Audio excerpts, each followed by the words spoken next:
Do you ever feel like you get back home from work and suddenly your evening has completely gone and you've not been productive and you've not achieved anything? Well, you're not alone. Most people feel like this. I used to feel like this. I used to get home from work. I used to make dinner. I used to sit on the couch and watch Netflix until I went to bed. I felt like I wasn't really achieving anything. And now I'm in the space where every hour of my day really matters. So I'm going to give you 7 practical ways that you can take your evenings back and make them work for you and your freedom in the future. Tip number 1 that absolutely changed the game for me was going to the gym in the morning. Getting your workout done before work not only gives you energy for the entire day, but it completely frees up your evening after you finish work. Once you leave the office or your desk at home, you have 5 until 9 p.m. more or less, 4 hours to do whatever you want to do, whether this is work on your side hustle, whether this is to do a sport, a hobby, hang out with your friends. You have the whole evening to choose. Honestly, since I did this, you don't understand how much my life changed. Like, I now get up and I go straight to the gym. I smash out my workout. Sometimes I even have time for a sauna. And by the time I come home, I know for the rest of the day, I basically have work and then all this free time to work on this YouTube channel, to work on my TikTok, my Substack, to really level up my business. That is my priority through the week. On weekends, I do the social stuff. I meet with friends and I do the groceries. But through the week, it's really, for me, working out, work, and then side hustle because I'm really motivated to make this work. So it's a sacrifice. Okay, and that leads me on to tip 2, schedule your evenings. So have a schedule.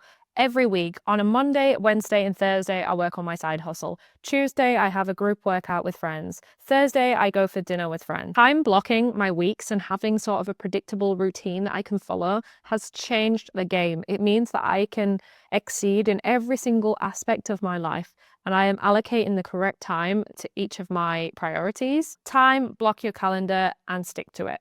Okay, tip number 3, do not sit on the sofa when you get home from work. Whether you've been working at the desk from home, whether you've been working in the office, do not get home, drop your bags and pass out on the sofa. Do not do this. If you want to work on a side hustle, maybe considering staying at the office a few hours later to work on this and bringing in your dinner. Maybe consider having dinner late like we do here in Spain. The moment you sink into that sofa, your evening disappears. So stay active. Maybe do a walking meeting if you're working on your side business. Maybe go and meet your friends for dinner straight from work. Stay at the office until dinner. Do not go to the sofa. If you really do need to go home and work on your business, for example, or you want to read a book or you want to learn a new skill, go home and go straight to the desk. Even if you're sat at the desk and you give yourself 10 minutes to not work or you grab a snack, just do not go and sit on the sofa because you won't get back up. Okay, number 4, meal prep like a boss. Cooking every night eats up precious time, so I need to be better with this, to be honest. This is something I still haven't mastered. I used to spend about an hour and a half every single night cooking, and now I am really trying to meal prep. Or even when I don't meal prep, make meals that are not going to take too long. Make as big portion as you can. Buy a massive pan. Buy a big slow cooker. Just do whatever you can to save that time in the evening, because 1.5 hours out of your 5 to 9 is almost half of the time, and that is less time that you can work on your side hustle, your hobby, or whatever you want to do for your personal growth. Save your evenings for the things that actually matter. Okay, number 5, phone away. I know, this is cliche, but truthfully, put your phone away. If you do not need your phone for this, for whatever activity you want to do, put it away. Like, for example, if I come home and I sit at the desk where I want to do my work for my YouTube, my phone will either go on the floor or it will go in the living room.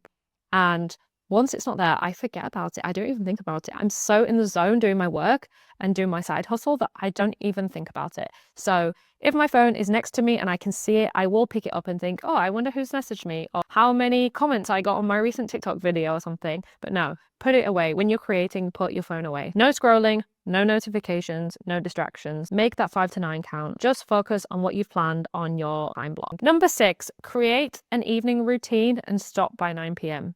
So you have that 5 to 9, you have that 4 hours. You might eat in the middle of that, but you do what you need to do.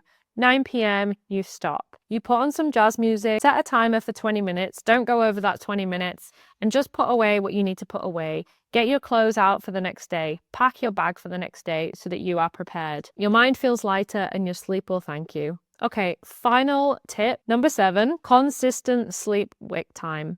Consistent sleep wake time changes the game. I even do this on a weekend. I might wake up like half an hour later on a weekend, but I try and go to bed at 10:30, asleep by 11, alarm goes off at 7:30 every morning. So I have a consistent sleep wake time. Make sure you're in bed for at least 8 hours and it is consistent. Your body loves routine, so your evening routine after work, you've not wasted it. You've done your 20-minute routine of clearing up, getting everything ready for the next day. Your mind is free. Get in bed at whatever time suits your schedule, but for me, that's 10:30, and stick to it. It might be difficult for the first few days. Once you start getting up at the regular hour, like your body clock will adjust and it will be super easy. For example, this morning, the time on my clock was wrong because I unplugged it. And this morning I woke up naturally and I was like, I am really awake, but it's only 7. It's not 7:30. And 7:30 came round, the alarm went off. I finally got up and I realized it was actually 8 o'clock. So I'd woken up naturally at 7:30 and I thought I'd woken up earlier. Turns out my clock was just wrong. So my body clock now is so accustomed to waking up at exactly 7:30. So consistent sleep wake time, it will also give you so much energy so that once you've finished work and you want to not waste your evenings after work, you will still have energy. So obviously diet is important, but sleep is the most crucial. If you have a good diet, if you go to the gym in the morning and you are having a consistent sleep wake time, you will have the energy to not waste your evening after work. So there you have it. There were my 7 tips for taking control of your evenings after work. Try a few of these for the next few nights and let me know in the comments how it goes. Let me know how much more energy, focus, and freedom you feel. If you found these tips useful, please hit the like button. It really, really helps my channel. Subscribe if you want to upgrade your personal finances and live a life free from debt and financial stress. And I'll see you in the next one.